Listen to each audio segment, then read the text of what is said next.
अंडमान निकोबार द्वीप समूह में द्वीपों की संख्या कितनी है? तो 572 है। अंडमान निकोबार द्वीप समूह में द्वीपों की संख्या कितनी है? तो 572 है। 10 डिग्री चैनल किन दो द्वीपों के पृथक करता है? तो अंडमान और निकोबार द्वीप को। 10 डिग्री चैनल जो है किन दो द्वीपों को अलग करता है? तो अंडमान और निकोबार द्वीप को। 10 डिग्री चैनल किन दो द्वीपों को अलग करता है? तो अंडमान निकोबार द्वीप को। बौसे बैरन द्वीप तो बौसे बंगाल के खाड़ी, बौसे बैरन तो बौसे बंगाल, बौसे बैरन तो बौसे बंगाल। बैरन द्वीप जो कहाँ अवस्थित है? तो बंगाल के खाड़ी में। श्री हरिकोटा, हरि जो है कोटा लाने के लिए कहाँ जाता था? पुल के पास, इसलिए श्री हरिकोटा द्वीप जो कहाँ अवस्थित है? तो पुलिकट झील के समीप स्थित है। श्री हरिकोटा द्वीप जो कहाँ अवस्थित है? तो पुलिकट झील के समीप स्थित है। राम सेतु कहाँ से प्रारंभ होता है? तो धनुष कोटि से। राम भगवान धनुष रखे थे या तोड़े थे, इसलिए राम सेतु जो है कहाँ से प्रारंभ होता है? तो धनुष कोटि से। राम सेतु कहाँ से प्रारंभ होता है? धनुष कोटि से। लक्ष्य पाने के लिए और रुपया खर्च करना पड़ता है, इसलिए लक्षद्वीप कहाँ अवस्थित है? तो अरब सागर में। लक्षद्वीप कहाँ अवस्थित है? तो अरब सागर में। भारत का कौन सा द्वीप प्रवाल निर्मित करता है? तो लक्षद्वीप करता है। भारत का कौन सा द्वीप है, कौन सा द्वीप समूह है जो कि प्रवाल निर्मित करता है या प्रवाल बनाता है? कौन सा द्वीप समूह? तो लक्षद्वीप बनाता है। भारत का ऐसा कौन सा द्वीप समूह है जो कि प्रवाल को निर्मित करता है या बनाता है? तो लक्षद्वीप है। भारत का कौन सा द्वीप समूह है जो कि प्रवाल को निर्मित करता है या बनाता है? तो लक्षद्वीप है। मिनी कोई द्वीप और भारतीय तट रेखा के किस श्रेणी में आता है? तो सुदूरवर्ती द्वीप की श्रेणी में आता है। मिनी कोई द्वीप जो है भारतीय तट रेखा के किस श्रेणी में आता है? तो सुदूरवर्ती द्वीप के श्रेणी में आता है। मिनी कोई द्वीप भारतीय तट रेखा के किस श्रेणी में आता है? तो सुदूरवर्ती द्वीप के श्रेणी में। मिनी कोई द्वीप भारतीय तट रेखा के किस श्रेणी में आता है? तो सुदूरवर्ती द्वीप के श्रेणी में। मिनी कोई द्वीप भारतीय तट रेखा के किस श्रेणी में आता है? तो सुदूरवर्ती द्वीप के श्रेणी में। भारत एवं श्रीलंका के मध्य कौन सा द्वीप स्थित है? तो पम्बन द्वीप स्थित है। रामेश्वरम, पम्बन द्वीप को ही रामेश्वरम कहा जाता है। पम्बन द्वीप को ही क्या कहा जाता है? पम्बन द्वीप या रामेश्वरम। पम्बन द्वीप को ही रामेश्वरम, रामेश्वरम, रामेश्वरम, रामेश्वरम होगा। रामेश्वरम, रामेश्वरम कहा जाता है। क्या कहा जाता है? रामेश्वरम। पम्बन द्वीप को ही रामेश्वरम कहा जाता है। पम्बन द्वीप को ही क्या कहा जाता है?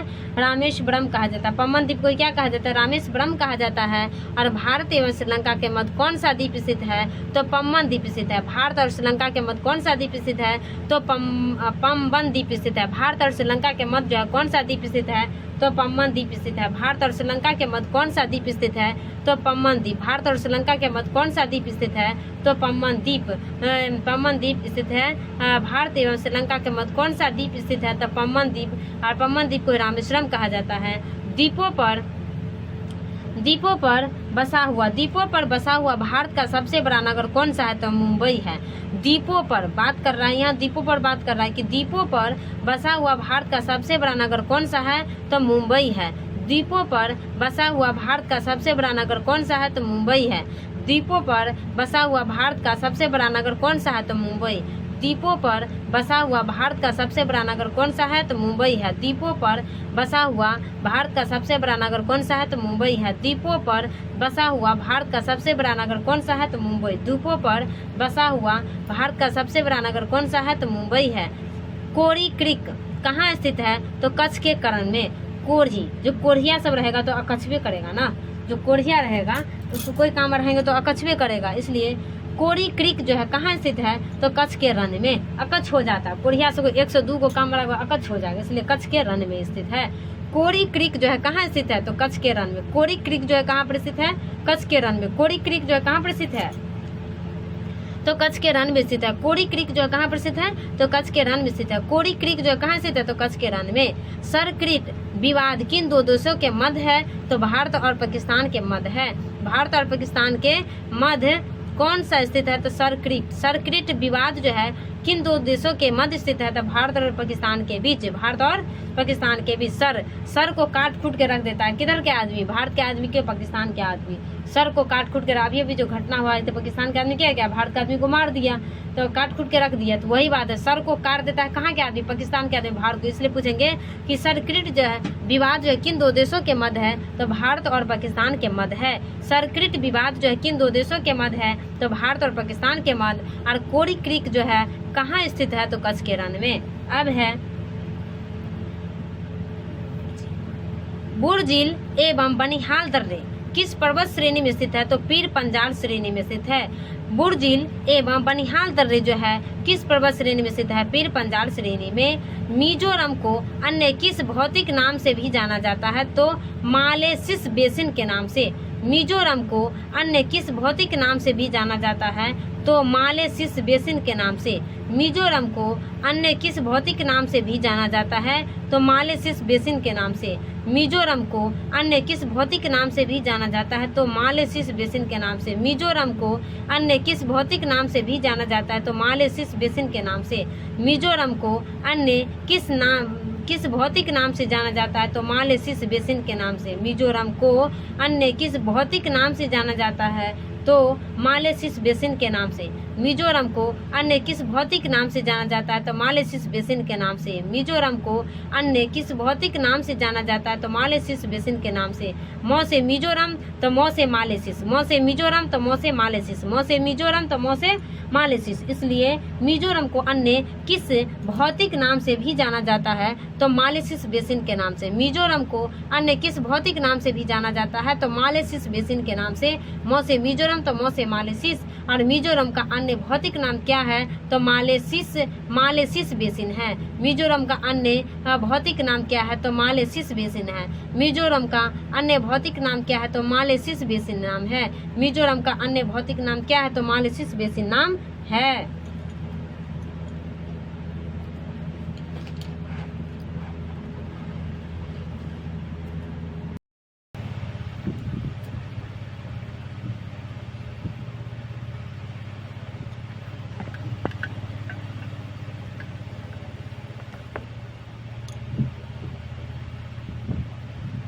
माना दर्रा कि उत्तराखंड को किससे जोड़ता है? तो तिब्बत से जोड़ता है। माना दर्रा क्या है?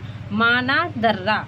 तो माना दर्रा उत्तराखंड को किससे जोड़ता है? तो तिब्बत से। माना दर्रा उत्तराखंड को किससे जोड़ता है? तो तिब्बत को जोड़ता है। माना दर्रा उत्तराखंड को किससे जोड़ता है? तो तिब्बत से। माना दर्रा उत्तराखंड को किससे जोड़ता है? तो तिब्बत से जोड़ता है। माना दर्रा उत्तराखंड को किससे जोड़ता है? तो तिब्बत से जोड़ता है। माना दर्रा उत्तराखंड को किससे जोड़ता है? तो तिब्बत से जोड़ता है। नंदा देवी शिखर किस राज्य में अवस्थित है? तो उत्तराखंड में। नंदा देवी शिखर जो है किस राज्य में अवस्थित है? तो उत्तराखंड में। नंदा देवी शिखर जो है किस राज्य में अवस्थित है? तो उत्तराखंड में। नंदा देवी कौन सा देवी पूछ रहा है? नंदा देवी है। नंदा देवी क्या है? एक शिखर है। नंदा देवी जो है क्या है? एक शिखर है। नंदा देवी क्या है? एक शिखर है। और नंदा देवी शिखर जो है किस राज्य में अवस्थित है? तो उत्तराखंड में अवस्थित है। नंदा देवी शिखर जो है किस राज्य में अवस्थित है? तो उत्तराखंड में। नंदा देवी शिखर किस राज्य में अवस्थित है? तो उत्तराखंड। तो माना दर्रा पूछे कि माना दर्रा जो है किस को जोड़ता है? तो उत्तराखंड को तिब्बत से जोड़ता है। माना दर्रा जो किस को जोड़ता है?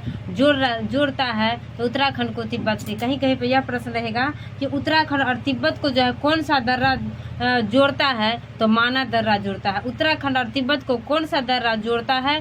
तो माना दर्रा। और माना दर्रा जो उत्तराखंड को किससे जोड़ता है? तो तिब्बत को जोड़ता है। माना दर्रा जो उत्तराखंड को और किसको जोड़ता है? तो तिब्बत को जोड़ता है। नंदा देवी क्या है? एक शिखर है। नंदा देवी क्या है? एक शिखर है। नंदा देवी क्या है? एक शिखर है। और नंदा देवी शिखर जो किस राज्य में अवस्थित है? तो उत्तराखंड में अवस्थित है। नंदा देवी क्या है? एक शिखर है। और नंदा देवी जो है किस राज्य में अवस्थित है? तो उत्तराखंड में अवस्थित है। नंदा देवी क्या है? एक शिखर है। और नंदा देवी जो है किस राज्य में अवस्थित है? तो उत्तराखंड में अवस्थित है। अरावली श्रेणी का उच्चतम पर्वत शिखर कौन सा है? तो गुरु शिखर है। अरावली श्रेणी का उच्चतम पर्वत शिखर कौन सा है? तो गुरु शिखर है। अरावली श्रेणी का जो उच्चतम पर्वत श्रेणी उच्चतम पर्वत शिखर कौन सा है? तो गुरु शिखर है। अरावली श्रेणी का उच्चतम पर्वत शिखर कौन सा है? तो गुरु शिखर है। अरावली श्रेणी का उच्चतम पर्वत शिखर कौन सा है? तो गुरु शिखर है। अरावली श्रेणी का जो उच्चतम पर्वत शिखर है कौन सा है? तो गुरु शिखर है। अरावली श्रेणी का उच्चतम पर्वत शिखर कौन सा है? तो गुरु शिखर है। अरावली श्रेणी का उच्चतम पर्वत शिखर जो है कौन सा है? तो गुरु शिखर है। और उस गुरु शिखर की ऊंचाई कितनी है? तो 17-22 मीटर है। और गुरु शिखर की जो ऊंचाई है कितनी है? तो 17। मतलब गुरु के पास जाओगे पढ़ने के लिए तो कितना रुपया लेगा? 1722 रुपया लेगा। कितना लेगा?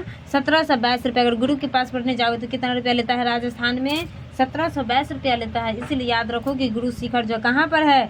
राजस्थान में गुरु शिखर की ऊंचाई कितनी है? तो 722 मीटर है। गुरु शिखर की ऊंचाई कितनी है? 1722 मीटर। गुरु शिखर की ऊंचाई कितनी है? 1722 मीटर। गुरु शिखर की ऊंचाई कितनी है? 1722 मीटर। गुरु शिखर कहाँ पे है? तो राजस्थान में। गुरु शिखर कहाँ पे है? तो राजस्थान में। गुरु शिखर की ऊंचाई कितनी है? 1722 मीटर। गुरु शिखर की ऊंचाई कितनी है? 1722 मीटर है। अरावली श्रेणी का उच्चतम पर्वत शिखर कौन सा है? तो गुरु शिखर है। अरावली पर्वत श्रेणी का तो पूछे कि गुरु शिखर की ऊंचाई कितनी है? तो 1722 मीटर है। मीटर याद रखे, किलोमीटर नहीं, मीटर याद रखे, सिर्फ मीटर होगा। मीटर कहने का अर्थ है मीटर, मतलब एक बच्चा पे 1722 रुपया गुरु सब लेते हैं, एक बच्चा, इसलिए याद रखे, मीटर याद रखे। किलोमीटर 2 आ जाते, इसलिए एक ही का पूछ रहा है, इसलिए मीटर याद रखें। इसलिए पूछेंगे गुरु शिखर का ऊंचाई कितना होता है? तो 1722 मीटर होता है। गुरु शिखर की ऊंचाई कितना है? तो 1722 मीटर। गुरु शिखर कहाँ पर है? तो राजस्थान में। गुरु सब एक स्थान पर बैठ के पढ़ाएंगे ना, गुरु सब जो एक स्थान पर बैठ के पढ़ाएंगे, इसलिए स्थान, इसलिए राजस्थान। तो गुरु शिखर किस स्थान पर है? कहाँ पे है? किस राज्य में है? तो राजस्थान में। गुरु शिखर किस राज्य में है? तो राजस्थान में है। अरावली श्रेणी का उच्चतम पर्वत शिखर कौन सा है? तो गुरु शिखर। अरावली श्रेणी का पूछेंगे कि अरावली श्रेणी का जो उच्चतम पर्वत शिखर है उसका क्या नाम है? तो गुरु शिखर नाम है। अरावली श्रेणी का जो उच्चतम पर्वत शिखर है उसका क्या नाम है? तो गुरु शिखर नाम है। अरावली श्रेणी का उच्चतम पर्वत शिखर जो है उसका क्या नाम है? तो गुरु शिखर नाम है। अरावली श्रेणी का उच्चतम पर्वत शिखर जो कौन सा है? तो गुरु शिखर है। अरावली श्रेणी का उच्चतम पर्वत शिखर कौन सा है? तो गुरु शिखर है। पूछेंगे कि माना दर्रा किस राज्य किस किस को जोड़ता है? तो उत्तराखंड और तिब्बत को जोड़ता है। माना रेखा किस किस को जोड़ता है? तो उत्तराखंड और तिब्बत को जोड़ता है। नंदा देवी क्या है? एक शिखर है। नंदा देवी शिखर कहाँ पर है? तो उत्तराखंड में है। अरावली श्रेणी का उच्चतम पर्वत शिखर कौन सा है? तो गुरु शिखर, जिसकी ऊंचाई 1722 मीटर है और जो कि राजस्थान में है। अरावली श्रेणी का उच्चतम पर्वत श्रेणी कौन सा है? तो गुरु शिखर। अरावली श्रेणी का उच्चतम पर्वत शिखर जो है कौन सा है? तो गुरु शिखर है। अरावली श्रेणी का उच्चतम पर्वत शिखर कौन सा है? तो गुरु शिखर है। अरावली श्रेणी का उच्चतम पर्वत शिखर कौन सा है? तो गुरु शिखर है। हिमालय पर्वत की एक श्रेणी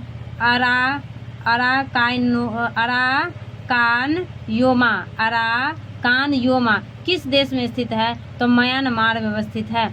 यहाँ ऐसे याद रखो कि अराकानयोमा जो है किस देश में स्थित है? तो म्यांमार में। अराकानयोमा किस देश में स्थित है? तो म्यांमार में। अरहा तो अरहावी वाला काम क्या करो? मैं से करते लगा, मैं से ते लगा म्यांमार। अरहा दो तो नहीं काम करते, मैं की करतो मार तो ते लगा म्यांमार होगा। पूछेंगे अरहा दो तो ऐसे, अरहा दो तो ऐसे, अराकानयोमा किस देश में स्थित है? तो म्यांमार में स्थित है। अराकानयोमा जो किस देश में स्थित है? तो म्यांमार में। हिमालय पर्वत की एक श्रेणी अराकानयोमा हिमालय पर्वत की एक श्रेणी है। अराकानयोमा क्या है? तो हिमालय पर्वत की एक श्रेणी है। अराकानयोमा क्या है? तो हिमालय पर्वत की एक श्रेणी है। अराकानयोमा क्या है? तो हिमालय पर्वत की एक श्रेणी है। और हिमालय पर्वत की जो श्रेणी है अराकानयोमा वो किस देश में स्थित है? तो म्यांमार देश में स्थित है। किस देश में स्थित है? तो म्यांमार देश में स्थित है। हिमालय पर्वत की जो एक शिखर है अराकानयोमा, हिमालय पर्वत की जो एक शिखर है अराकानयोमा किस देश में स्थित है? तो म्यांमार में स्थित है। हिमालय पर्वत की एक श्रेणी अराकानयोमा है। हिमालय पर्वत की एक श्रेणी जो है अराकानयोमा है। और अराकानयोमा जो है किस देश में स्थित है? तो म्यांमार में स्थित है। किस देश में स्थित है? तो म्यांमार में स्थित है। हिमालय पर्वत की एक श्रेणी अराकानयोमा है। हिमालय पर्वत की एक श्रेणी जो है अराकानयोमा है। हिमालय पर्वत की एक श्रेणी अराकानयोमा है। अराकानयोमा जो है किस देश में स्थित है? तो म्यांमार में स्थित है। अब है कि उत्तराखंड में कोनधारी वनों एवं छोटे छोटे घास के मैदानों को बुग्याल या पयार के नामों से जाना जाता है। पूछेंगे कि बुग्याल या पयार के नाम से किसे जाना जाता है? तो कोनाधारी वनों को और घास के मैदानों को जाना जाता है। कोनाधारी वन उत्तराखंड में कोनाधारी को और छोटे छोटे घास के मैदानों को जाना जाता है। पूछेंगे कि किस राज्य में कोनाधारी वनों और छोटे छोटे घास के मैदान को दूसरा मतलब बुग्याल और प्यार के नामों से जाना जाता है। उत्तराखंड में कोनाधारी वनों और घास के मैदानों को, छोटे छोटे घास के मैदानों को बुग्याल या पवार के नामों से जाना जाता है। बुग्याल या पवार के नामों से जाना जाता है। पूछेंगे कि बुग्याल या प्यार के नाम से किसे जाना जाता है, तो उत्तराखंड में स्थित छोटे कोनाधारी वन और छोटे छोटे घास के मैदानों को जाना जाता है। उत्तराखंड में कोनाधारी वनों और छोटे छोटे घास के मैदानों को बुग्याल या प्यार के नाम से जाना जाता है। पूछेंगे कि बुग्याल या प्यार के नाम से किसे जाना जाता है, तो उत्तराखंड में छोटे छोटे घास के मैदान और छोटे छोटे घास के मैदान और कोनाधारी वनों को जाना जाता है। पूछेंगे कि छोटे छोटे घास के मैदान और कोनाधारी वनों को उत्तराखंड में किस नामों से जानते हैं, तो बुग्याल या प्यार के नाम से जाना जाता है। उत्तराखंड में किस नाम से, जो कि बुग्याल या प्यार के नामों से जाना जाता है। अब है यहाँ कि कुल्लू घाटी किन पर्वत श्रेणियों के मध्य स्थित है, तो धौलाधर तथा पीर पंजाल के बीच स्थित है।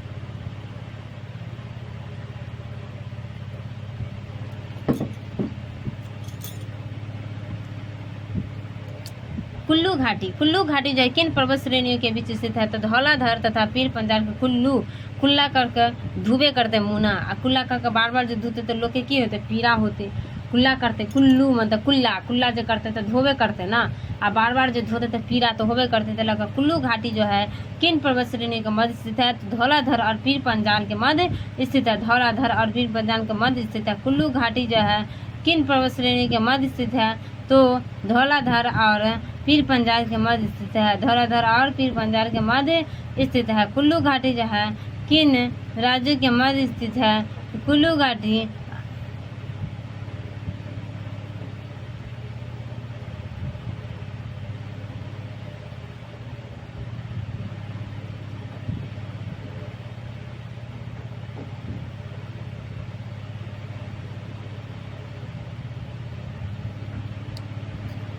कुल्लू घाटी जो है किन पर्वत श्रेणी के मध्य स्थित है, तो धौलाधर तथा पीर पंजाल के मध्य स्थित है। कुल्लू घाटी जो है किन श्रेणियों के मध्य स्थित है, तो धौलाधर और पीर पंजाल के मध्य स्थित है। कुल्लू घाटी जो है किन पर्वत श्रेणी के मध्य स्थित है, तो धौलाधर कुल्ला करते थे धोबे करते धोते थे पीर आते थे, धौलाधर पीर पंजाल के मध्य स्थित है। अब है पाल घाट दर्रा किन पहाड़ियों के मध्य स्थित है, तो नीलगिरी और अन्नामलाई पहाड़ियों के मध्य स्थित है। पाल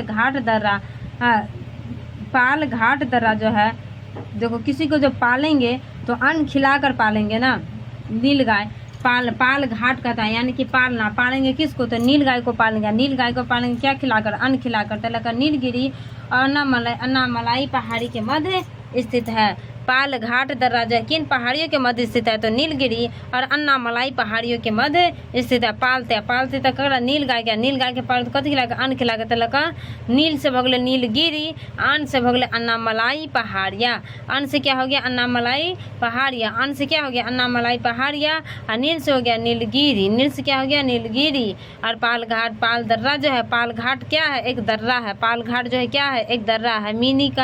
मिनी माना जो है क्या है, एक दर्रा है। माना क्या है, एक दर्रा है। माना क्या है, एक दर्रा है। और पाल घाट क्या है, तो यह भी एक दर्रा है जो किस किस के बीच स्थित है, तो नीलगिरी और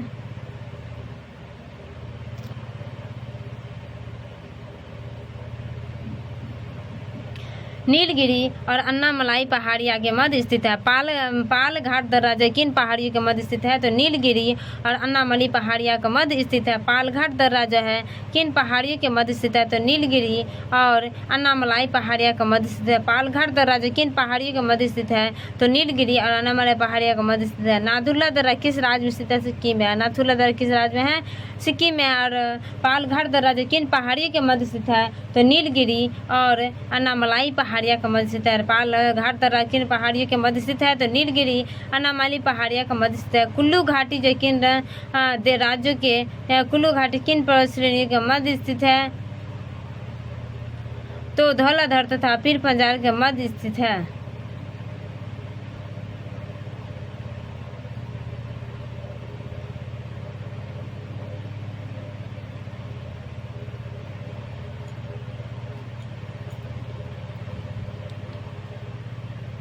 तो तो पूछेंगे कि मानव दरवाजा किस देश को जोड़ता है, तो उत्तराखंड और तिब्बत को जोड़ता है। मानव दरवाजा किस किस को जोड़ता है, तो उत्तराखंड और तिब्बत को जोड़ता है।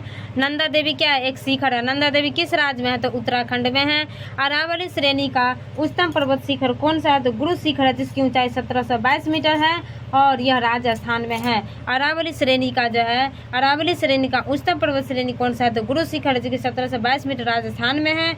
हिमालय पर्वत एक क्या है, हिमालय पर्वत की एक श्रेणी अराकानयोमा किस देश में स्थित है, तो म्यांमार में स्थित है। हिमालय पर्वत की एक श्रेणी अराकानयोमा जो किस देश में स्थित है, तो म्यांमार में स्थित है। कहाँ पर स्थित है, तो म्यांमार में स्थित है। हिमालय पर्वत की एक श्रेणी अराकानयोमा किस देश में स्थित है, म्यांमार में स्थित है। उत्तराखंड में कोनाधारी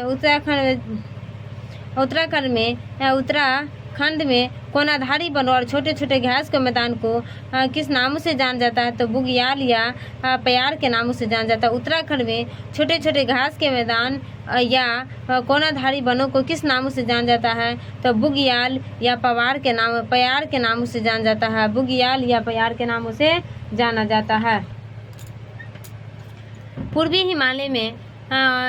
हिमालय में हिमरेखा की औसत ऊंचाई कितनी है, तो 3500 मीटर है। पूर्वी हिमालय में हिमरेखा की औसत ऊंचाई कितनी है, तो 3500 मीटर। और पश्चिमी हिमालय में हिमरेखा की औसत ऊंचाई कितनी है, तो 2500 मीटर है। पूर्वी हिमालय पूछे कि हिमरेखा की औसत ऊंचाई कितनी है, तो 3500 मीटर। और पश्चिमी हिमालय में हिमरेखा की औसत ऊंचाई पूछे कितनी है, तो 2500 मीटर होगा। भारत का सबसे बड़ा हिमनद या ग्लेशियर, हिमनद को अंग्रेजी में ग्लेशियर कहा जाता है। हिमनद को अंग्रेजी में क्या कहा जाता है, ग्लेशियर कहा जाता है। तो अगर पूछे कि भारत का सबसे बड़ा हिमनद या ग्लेशियर जो है कौन सा है, तो सियाचिन है, जो कि लद्दाख में है। सियाचिन कहाँ पर है, लद्दाख में। सियाचिन कहाँ पर है, लद्दाख में। भारत का जो सबसे बड़ा हिमनद या ग्लेशियर कौन सा है, तो सियाचिन है, जो कि लद्दाख में है। भारत का सबसे बड़ा हिमनद कौन सा है, तो सियाचिन, जो कि लद्दाख में। भारत का सबसे बड़ा हिमनद कौन सा है, तो सियाचिन है, जो कि लद्दाख में। भारत का सबसे बड़ा हिमनद या ग्लेशियर जो है कौन सा है, तो सियाचिन है, जो कि लद्दाख में है। चौराबाड़ी ग्लेशियर कहाँ प्रसिद्ध है, तो केदारनाथ मंदिर के उत्तर में उत्तराखंड में स्थित है। चौराबाड़ी ग्लेशियर जो है कहाँ प्रसिद्ध है, तो केदारनाथ मंदिर के उत्तर में उत्तराखंड में स्थित है। मेघालय का पठार किसका भाग है, तो प्रायद्वीपीय भारत का भाग है। मेघालय का जो पठार है वो किसका भाग है, तो प्रायद्वीपीय भारत का भाग है। मेघालय का जो पठार है वो किसका भाग है, तो प्रायद्वीपीय भारत का भाग है। मेघालय का पठार जो किसका भाग है, तो प्रायद्वीपीय भारत का भाग है। भारत के प्रायद्वीपीय पर्वत किस काल में निर्मित हुए हैं, मतलब भारत में जो प्रायद्वीपीय पर्वत है उस प्रायद्वीपीय पर्वत का निर्माण किस काल में हुआ था, पैलियोजोइक महाकल्प काल में हुआ है। पैलियोजोइक महाकल्प काल में हुआ है। भारत के प्रायद्वीपीय पर्वत किस काल में निर्मित हुए हैं, तो पैलियोजोइक महाकल्प काल में हुए हैं। भारत के प्रायद्वीपीय पर्वत किस काल में निर्मित हुए हैं, तो पैलियोजोइक महाकल्प काल में हुए हैं। भारत के प्रायद्वीपीय पर्वत का निर्माण जो है किस काल में हुआ है, तो पैलियोजोइक महाकल्प काल में हुआ है। भारत के प्रायद्वीपीय पर्वत का निर्माण किस काल में हुआ है, तो पैलियोजोइक महाकल्प काल में हुआ है। अरावली एवं विंध्य श्रृंखलाओं के मध्य कौन सा पठार स्थित है, तो मालवा का पठार स्थित है। अरावली और विंध्य श्रृंखलाओं अरावली और विंध्य श्रृंखलाओं के मध्य जो है कौन सा पठार स्थित है, तो मालवा का पठार स्थित है। अरावली एवं विंध्य श्रृंखलाओं के मध्य कौन सा पठार स्थित है, तो मालवा का पठार। अरावली एवं विंध्य श्रृंखलाओं के मध्य जो है कौन सा पठार स्थित है, तो मालवा का पठार स्थित है। अरावली एवं विंध्य श्रृंखलाओं के मध्य जो है कौन सा पठार स्थित है, तो मालवा का पठार स्थित है। अरावली एवं विंध्य श्रृंखलाओं के मध्य जो है कौन सा पठार स्थित है, तो मालवा का पठार। अरावली अड़ जाए लोग माल अड़ जाए ना हमको देवे करेंगे तभी हम जाएंगे, नहीं तो नहीं जाएंगे। तो माल के लोग क्या करता है, अड़ जाता है। इसलिए अरावली और विंध्य श्रृंखलाओं के मध्य जो है कौन सा पठार स्थित है, तो मालवा का पठार। अरावली और विंध्य श्रृंखलाओं के मध्य जो है कौन सा पठार स्थित है, तो मालवा का पठार। अरावली एवं विंध्य श्रृंखलाओं के मध्य कौन सा पठार स्थित है, तो मालवा का पठार। अरावली एवं विंध्य श्रृंखलाओं के मध्य जो है कौन सा पठार स्थित है, तो मालवा का पठार। अब है दंडकारण्य क्षेत्र। क्या है, दंडकारण्य क्षेत्र। दंडकारण्य क्षेत्र कहाँ अवस्थित है, तो छत्तीसगढ़ एवं उड़ीसा के मध्यवर्ती भाग में। छत्तीसगढ़ एवं उड़ीसा के मध्यवर्ती भाग में। दंडकारण्य क्षेत्र जो है कहाँ अवस्थित है, तो छत्तीसगढ़ एवं उड़ीसा के मध्यवर्ती भाग में दंडकारण्य क्षेत्र। देखो दंड देते हैं किसी को ना तो 36 बेर देते हैं, 1 बेर 2 बेर नहीं, दंड दिया जाता है तो 36 बार दिया जाता है। और ज्यादा दंड जब ये 36 बार देंगे तो उड़ जाएगा, जब ये दंड हम 36 बार देंगे तो क्या करेगा, उड़ जाएगा। इसलिए छत्तीसगढ़ उड़ीसा के मध्यवर्ती भाग में दंडकारण्य क्षेत्र जो है कहाँ अवस्थित है, तो छत्तीसगढ़ एवं उड़ीसा के मध्यवर्ती भाग में स्थित है। दंडकारण्य क्षेत्र जो है वह कहाँ अवस्थित है, तो छत्तीसगढ़ एवं उड़ीसा के मध्यवर्ती भाग में स्थित है। दंडकारण्य क्षेत्र जो है कहाँ पर अवस्थित है, तो छत्तीसगढ़ एवं उड़ीसा के मध्यवर्ती भाग में स्थित है। दंडकारण्य क्षेत्र जो है कहाँ पर अवस्थित है, तो छत्तीसगढ़ एवं उड़ीसा के मध्यवर्ती भाग में। दंडकारण्य क्षेत्र जो है कहाँ अवस्थित है, तो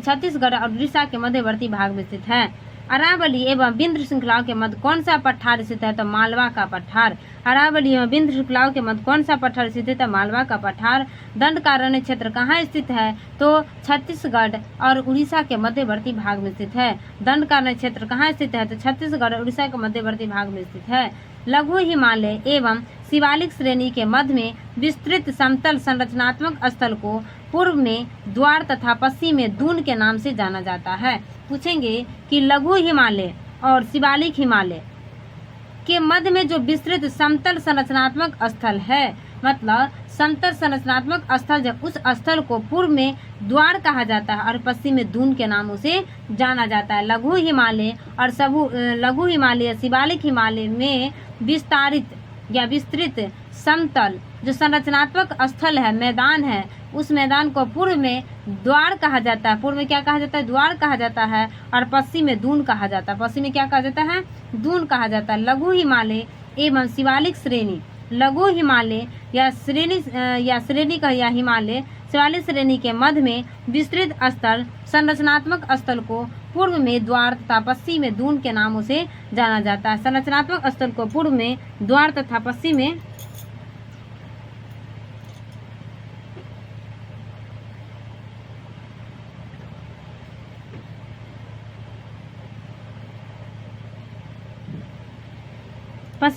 दून के नामों से जाना जाता है। लघु हिमालय एवं शिवालिक हिमालय, लघु हिमालय एवं शिवालिक हिमालय के मध्य में जो विस्तृत समतल संरचनात्मक मैदान है, उस मैदान को, उस स्थल को पूर्व में जो कि द्वार कहा जाता है और पश्चिम में जो कि दून के नामों से जाना जाता है। पूर्व में द्वार कहा जाता है और पश्चिम में दून के नामों से जाना जाता है। लघु हिमालय एवं लघु शिवालिक हिमालय में जो विस्तृत समतल संरचनात्मक स्थल है, संरचनात्मक मैदान है, उसको पूर्व में द्वार कहा जाता है। पूर्व में क्या कहा जाता है, द्वार कहा जाता है। सब लोग जो है ना अपना अपना घर का द्वार किधर खोलता है, पूर्व की ओर खोलता है, इसलिए पूर्व में द्वार कहा जाता है और पश्चिम में दून कहा जाता है।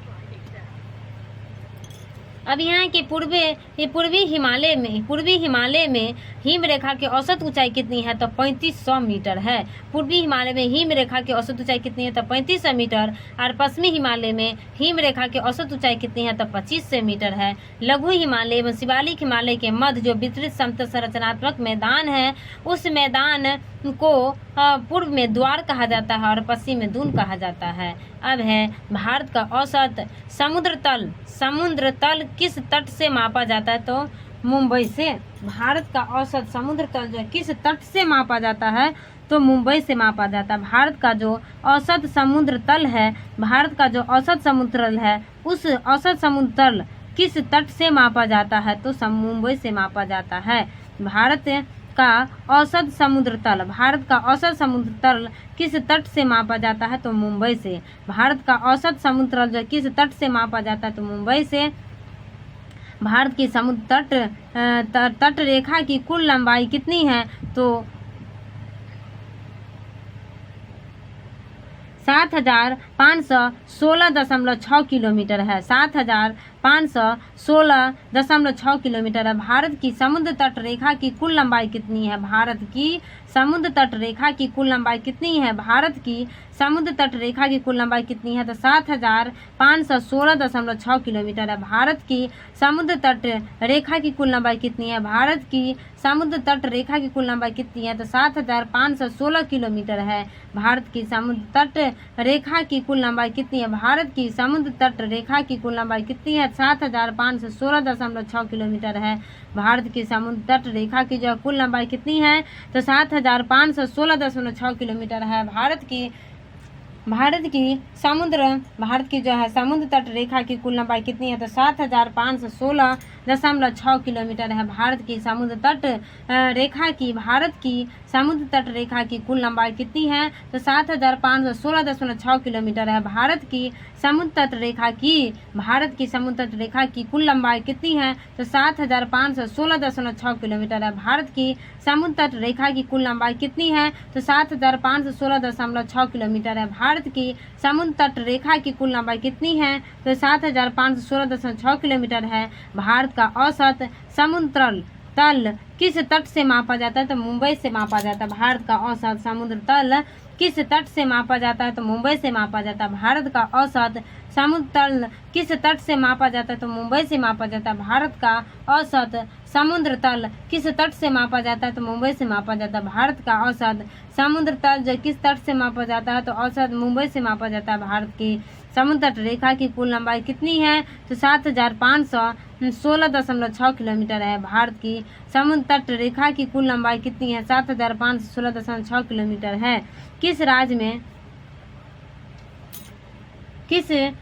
की तटीय सीमा सबसे लंबी है तो गुजरात की है। किस राज्य की जो तटीय सीमा है वो सबसे लंबी है तो गुजरात की। किस राज्य की तटीय सीमा सबसे लंबी है तो गुजरात की है। किस राज्य की तटीय सीमा सबसे लंबी है तो गुजरात की, जो कि 1214.7 किलोमीटर है।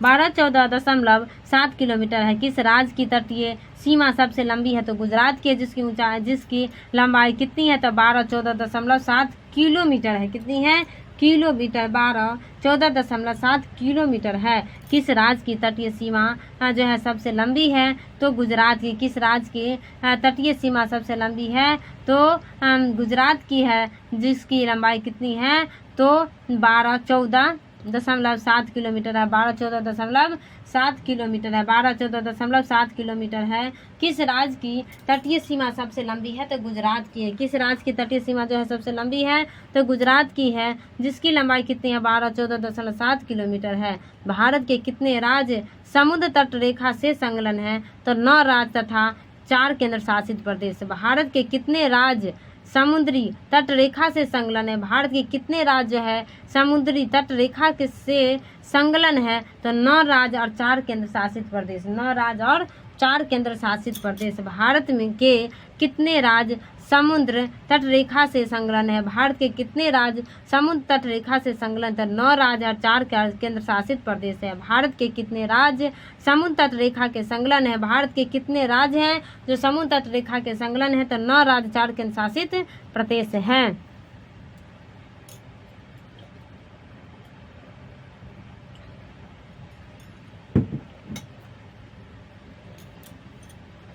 भारत के तटीय राज्य व केंद्र शासित प्रदेश, वो 9 राज्य के 4 केंद्र शासित प्रदेश कौन कौन है उसका नाम अब याद करेंगे कि भारत के जो कितने राज्य हैं जो समुद्री तट रेखा के संलग्न है तो 9 राज्य है। वो 9 राज्य कौन कौन सा है वो जानते हैं, जो कि पहला गुजरात है, दूसरा महाराष्ट्र है, तीसरा कर्नाटक है, चौथा केरल है, 5वां तमिलनाडु, पश्चिम बंगाल, आंध्र प्रदेश, उड़ीसा, गोवा, पुदुचेरी, अंडमान निकोबार, लक्षद्वीप, दादर व नागर हवेली और दमन और दीप है। केंद्र शासित प्रदेश 4 हैं, अंडमान निकोबार, पुदुचेरी, लक्षद्वीप, दादर व नागर हवेली है। अब इस सारा नाम याद कैसे रखेंगे कि जो भारत के कितने राज्य है जो कि समुद्री तट रेखा से संलग्न है, तो इसको याद रखना होगा कि 9 राज्य कौन कौन राज्य है।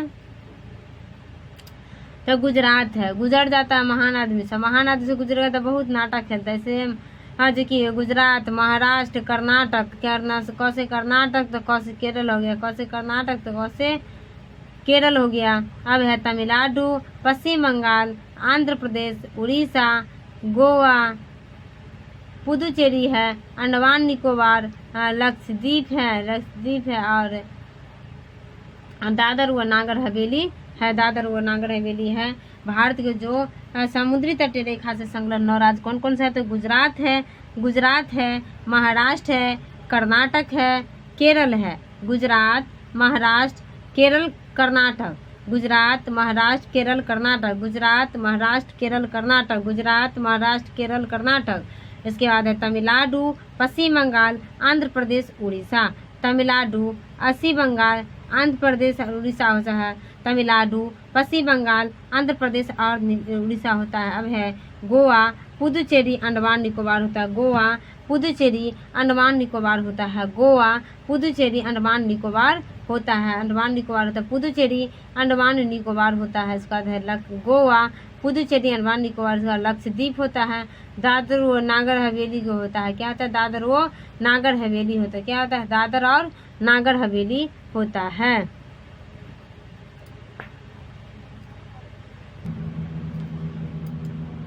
भारत के कितने राज्य हैं जो समुद्र तट रेखा से संलग्न है? तो 9 राज्य और 4 केंद्र शासित प्रदेश है। भारत के कितने राज्य हैं जो समुद्री तट रेखा से संलग्न है? तो 9 राज्य तथा 4 केंद्र शासित प्रदेश हैं। भारत के तटीय राज्य 9 राज्य कौन कौन सा है? तो गुजरात, महाराष्ट्र, केरल, कर्नाटक है। तमिलनाडु, पश्चिम बंगाल, इसका बाद है आंध्र प्रदेश, उड़ीसा है। तमिलनाडु याद रखो, कैसे याद रखे देखो, गुजरात, महाराष्ट्र, केरल, कर्नाटक, गुजरात, महाराष्ट्र, केरल, कर्नाटक, गुजरात, महाराष्ट्र, केरल, कर्नाटक।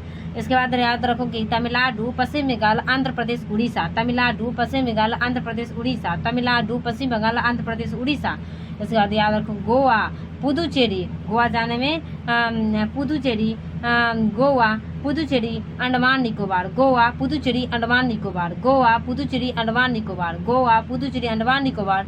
लक्षद्वीप और दादर और नागर हवेली, दमन और दीप है। लक्षद्वीप, दादर व नागर हवेली और दमन और दीप है। लक्षद्वीप, दादर व नागर हवेली और दमन और दीप है। कौन कौन याद रखो? गुजरात, महाराष्ट्र, केरल, कर्नाटक, तमिलनाडु, पश्चिम बंगाल, आंध्र प्रदेश, उड़ीसा। इसके बाद हो गया गोवा, पुदुचेरी, अंडमान निकोबार। इसके बाद हो गया कि लक्षद्वीप, दादर व नागर हवेली और दमन और दीप है। तो याद हो गया होगा कि भारत के कितने राज्य है जो कि समुद्री तट रेखा से लगा है? तो 9 राज्य, 4 केंद्र प्रशासित। वो 9 राज्य कौन कौन सा है? तो गुजरात, महाराष्ट्र, केरल, कर्नाटक, तमिलनाडु, पश्चिम बंगाल, आंध्र प्रदेश, उड़ीसा, गोवा, पुदुचेरी, अंडमान निकोबार, लक्षद्वीप, दादर और नागर हवेली और दमन और दीप है। ऐसे करके याद रखेंगे तो याद हो जाएगा कि गुजरात, महाराष्ट्र, केरल, कर्नाटक, गुजरात, महाराष्ट्र, केरल, कर्नाटक, तमिलनाडु, पश्चिम बंगाल, आंध्र प्रदेश, उड़ीसा, तमिलनाडु, पश्चिम बंगाल, आंध्र प्रदेश, उड़ीसा, गोवा, पुदुचेरी, अंडमान निकोबार, गोवा, पुदुचेरी, अंडमान निकोबार, गोवा, पुदुचेरी, अंडमान निकोबार, गोवा, पुदुचेरी, अंडमान निकोबार, लक्षद्वीप, दादर व नागर हवेली और दमन और दीप है। लक्षद्वीप, दादर व नागर हवेली, दमन और दीप है। अब है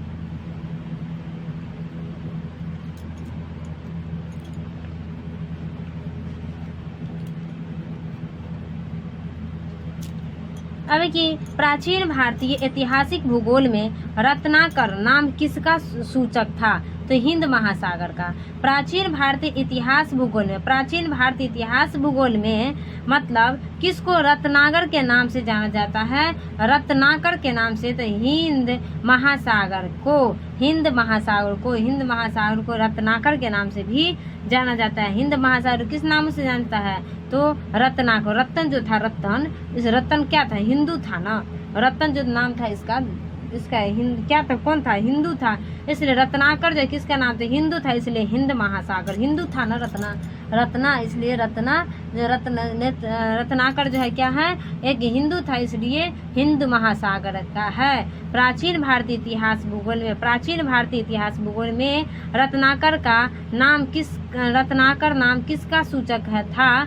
तो हिंद महासागर का सूचक था। किसका सूचक था? तो हिंद महासागर का। प्राचीन भारतीय ऐतिहासिक भूगोल में रत्नाकर नाम किसका सूचक था? तो हिंद महासागर का। प्राचीन भारतीय ऐतिहासिक भूगोल में रत्नाकर नाम किसका सूचक था? तो हिंद महासागर का। प्राचीन भारतीय ऐतिहासिक भूगोल में रत्नाकर नाम किसका सूचक था? तो हिंद महासागर का। प्राचीन भारतीय ऐतिहासिक भूगोल में रत्नाकर नाम किसका सूचक था? तो हिंद महासागर का। प्राचीन भारतीय ऐतिहासिक भूगोल में रत्नाकर नाम किसका सूचक था? तो हिंद महासागर का।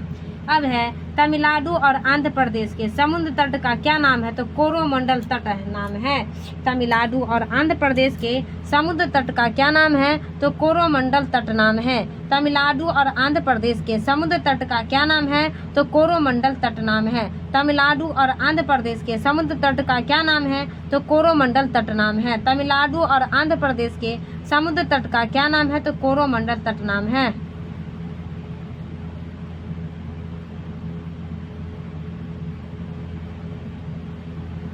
तमिलनाडु और आंध्र प्रदेश के समुद्र तट का क्या नाम है? तो कोरोमंडल तट नाम है। कन्याकुमारी को किस नामों से जाना जाता है? तो केप कोमोरिन के नाम से जाना जाता है। केप कोमोरिन के नाम से जाना जाता है। कन्याकुमारी को अन्य किस नाम से जाना जाता है? तो केप कोमोरिन के नाम से। कन्याकुमारी को अन्य किस नाम से जाना जाता है? तो केप कोमोरिन के नाम से जाना जाता है। कन्याकुमारी को अन्य किस नाम से जाना जाता है? तो केप कोमोरिन के नाम से जाना जाता है। कन्याकुमारी को किस नाम से जाना जाता है? तो केप कोमोरिन के नाम से जाना जाता है। कन्याकुमारी को किस नाम से जाना जाता है? केप कोमोरिन के नाम से जाना जाता है। कन्याकुमारी को किस नाम से जाना जाता है? तो केप कोमोरिन के नाम से जाना जाता है। अंडमान और निकोबार द्वीप समूह में सबसे अधिक ऊंचाई वाली चोटी कौन सी है? तो सैंडल पीक है। अंडमान और निकोबार द्वीप समूह में सबसे अधिक ऊंचाई वाली चोटी कौन सी है? तो सैंडल पीक है। अंडमान और निकोबार द्वीप समूह में सबसे अधिक ऊंचाई वाली चोटी कौन सी है? तो सैंडल पीक। अंडमान और निकोबार द्वीप समूह में सबसे अधिक ऊंचाई वाली चोटी कौन सी है? तो सैंडल पीक है। देखो अंडा अगर निक लगेगा और नहीं जो खिलाओगे ना उसको चोटी पकड़ लोगे तो क्या करेगी? सैंडल निकाल के पीट देगी। क्या करेगी? सैंडल निकाल कर पीट देगी। अंडा उसको निक लगेगा और निक लगा नहीं खिलाओगी ना तो क्या करेगा? वो सैंडल निकाल के या पीट देगा। सैंडल निकाल के और पीट देगा। इसलिए याद रखो कि अंडमान और निकोबार द्वीप समूह के समूह में सबसे अधिक ऊंचाई वाली चोटी कौन सी है? तो सैंडल पीक है। सैंडल पीक जो क्या है? एक चोटी है। सैंडल पीक जो है क्या है?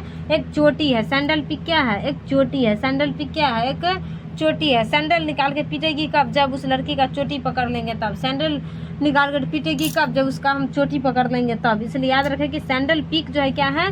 तो एक चोटी है। सैंडल पीक जो है क्या है? एक चोटी है। सैंडल पीक जो है क्या है? एक चोटी है। सैंडल पीक क्या है? एक चोटी है। अब है कि अंडमान और निकोबार द्वीप समूह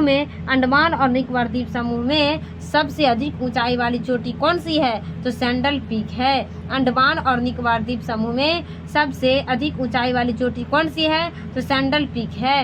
अंडमान और निकोबार द्वीप समूह में सबसे अधिक ऊंचाई वाली चोटी कौन सी है? तो सैंडल पीक है। अंडमान और निकोबार द्वीप समूह में सबसे अधिक ऊंचाई वाली चोटी कौन सी है? तो सैंडल पीक है। अंडमान और निकोबार द्वीप समूह में सबसे अधिक ऊंचाई वाली चोटी कौन सी है? तो सैंडल पीक है। अंडमान व निकोबार द्वीप समूह कहाँ स्थित है? तो बंगाल के खाड़ी में स्थित है। अंडमान और निकोबार द्वीप समूह जो है कहाँ पर स्थित है?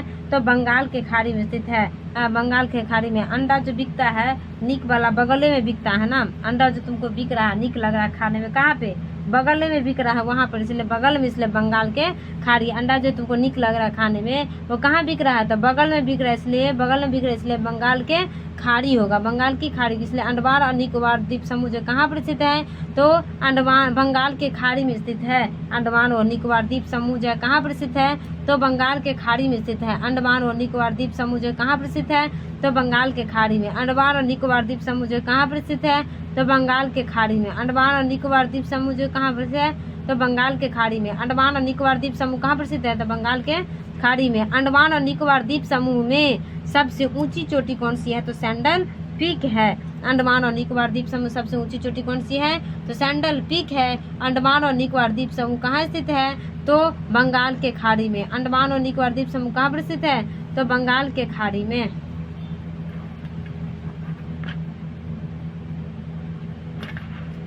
है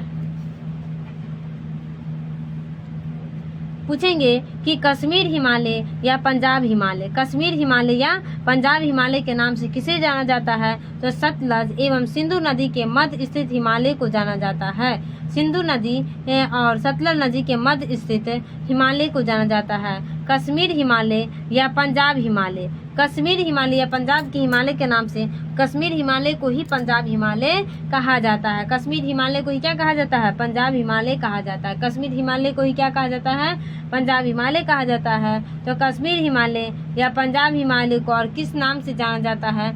मतलब कश्मीर हिमालय या पंजाब हिमालय को किस नाम से जाना जाता है? तो सतलज एवं सिंधु नदी के मध्य स्थित हिमालय भाग को कश्मीर, सतलज एवं सिंधु नदी के मध्य स्थित हिमालय भाग को कश्मीर हिमालय या पंजाब हिमालय के नाम से जाना जाता है। सतलज एवं सिंधु नदी के मध्य, सतलज एवं सिंधु नदी के मध्य स्थित हिमालय भाग को किस नाम से जाना जाता है? तो कश्मीर हिमालय या तो पंजाब हिमालय के नाम से जाना जाता है। सतलज एवं सिंधु नदी के मध्य स्थित हिमालय भाग को कश्मीर हिमालय या पंजाब हिमालय के नाम से जाना जाता है। पूछेंगे कश्मीर हिमालय के नाम से किसे जाना जाता है? तो सतलज एवं सिंधु नदी के मध्य स्थित भाग को जाना जाता है।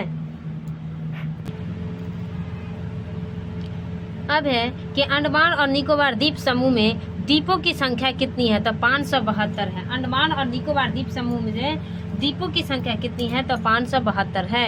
अंडमान और निकोबार द्वीप समूह में द्वीपों की संख्या कितनी है? तो 572 है। अंडमान और निकोबार द्वीप समूह में द्वीपों की संख्या कितनी है? तो 572 है। अंडमान और निकोबार द्वीप समूह में द्वीपों की संख्या जो है कितनी है? तो 572 है। अंडमान और निकोबार द्वीप समूह में द्वीपों की संख्या कितनी है? तो अंडमान और निकोबार द्वीप समूह जो है, अंडमान निकोबार द्वीप समूह में द्वीपों की संख्या कितनी है? तो 572 है।